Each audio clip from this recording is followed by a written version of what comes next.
Hi hello welcome back to Naranga Mittayi. നാരങ്ങ മിഠായിലെ പുതിയൊരു വീഡിയോയിലേക്ക് എല്ലാവർക്കും സ്വാഗതം. ഇന്ന് ഞാനുള്ളത് കണ്ണൂർ ജില്ലയിലെ മാടായി എന്ന ഗ്രാമപഞ്ചായത്തിലെ മാടായിപ്പാറ എന്ന കുന്നും പ്രദേശത്താണുള്ളത്. 600 ഏക്കറോളം പരന്നു കിടക്കുന്ന ഈ സ്ഥലം പ്രകൃതി ഭംഗിയാലും ജൈവവൈദ്യങ്ങളാലും സമ്പന്നമാണ്. ഒരുപാട് ചരിത്രം ഉറങ്ങിക്കിടക്കുന്ന മാടായിപ്പാറയെക്കുറിച്ചും അതിൻ്റെ ചുറ്റുപാടുമുള്ള കാഴ്ചകളെക്കുറിച്ചും കാണാം. നമുക്ക് വീഡിയോയിലേക്ക് പോകാം. അതിനു മുന്നേ പുതിയതായി ആരെങ്കിലും എൻ്റെ ചാനൽ കാണുന്നുണ്ടെങ്കിൽ തീർച്ചയായും സബ്സ്ക്രൈബ് ചെയ്യുക, ലൈക്ക് ചെയ്യുക, ഷെയർ ചെയ്യുക, തൊട്ടപ്പുറത്തുള്ള ബെൽ ബട്ടൺ എനേബിൾ ചെയ്യുക. അപ്പോൾ നമുക്ക് വീഡിയോയിലോട്ട് പോവാം.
പണ്ട് ഈ പ്രദേശം ഉൾപ്പെടുന്ന സ്ഥലമെല്ലാം കടലിനടിയിലായിരുന്നുവെന്നും ഏഴിമലയ്ക്ക് 4 സൈഡും കടലായിരുന്നുവെന്നും പിന്നീട് കടൽ നീങ്ങി കരയായ സ്ഥലം മാടായി എന്നറിയപ്പെടുന്നു എന്നുമാണ് പറയപ്പെടുന്നത്.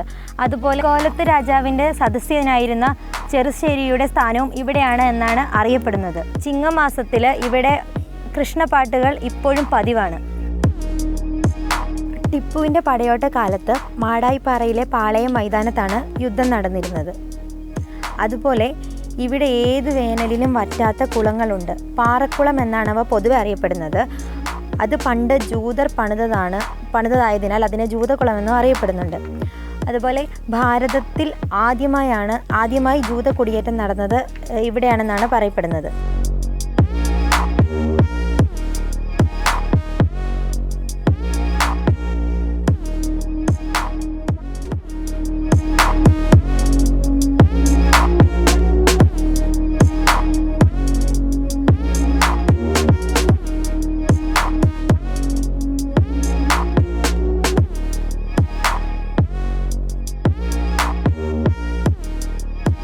വടക്കേ മലബാറിലെ ആരാധനാ കേന്ദ്രങ്ങളിൽ പ്രധാനമായ ഒന്നാണ് മാടായിക്കാവ്.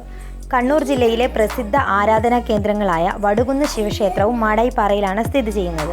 പ്രകൃതിയുമായി ബന്ധപ്പെടുത്തിയതാണ് മാടായിക്കാവിലെ ആരാധനാക്രമം.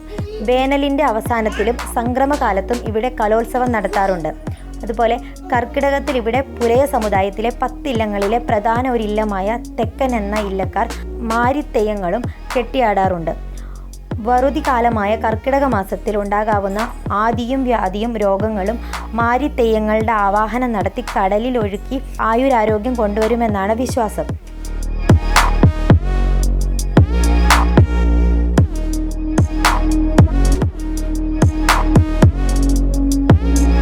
അപൂർവം സസ്യജന്തുജാലങ്ങളുടെ ഒരു മഹാകലവറയാണ് മാടായിപ്പാറ. 38 ഇനം പുൽച്ചെടികൾ, 500ഓളം തരത്തിലുള്ള മറ്റു ചെടികളും വളരുന്നു. ഇതിൽ 24 ഇനം ഔഷധച്ചെടികളാണ്. അപൂർവങ്ങളായ 92 ഇനം ചിത്രശലഭങ്ങളും 175ഓളം പക്ഷികളും ഈ പ്രദേശത്ത് കാണപ്പെടുന്നു.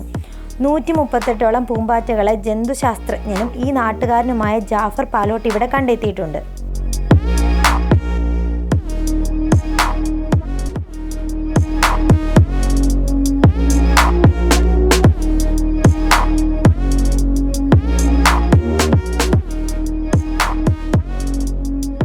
മാടായിപ്പാറ ഉൾപ്പെടുന്ന പ്രദേശം പണ്ട് പോർച്ചുഗീസുകാരുടെ അധീനതയിലായിരുന്നു. അതുകൊണ്ട് തന്നെ ഈ മാടായിപ്പാറ പരിസരത്ത് പറങ്കിമാവുകൾ കൂടുതലായും കാണപ്പെടാം. അത് പോർച്ചുഗീസുകാരെ നട്ടുപിടിപ്പിച്ചതാണെന്നാണ് പറയപ്പെടുന്നത്.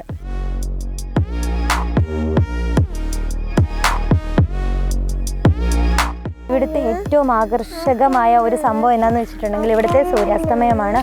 ഒരു വൈകുന്നേര സമയങ്ങളിലേക്ക് സൂര്യാസ്തമയം കാണാനായി നിരവധി പേര് ഇവിടെ എത്താറുമുണ്ട്.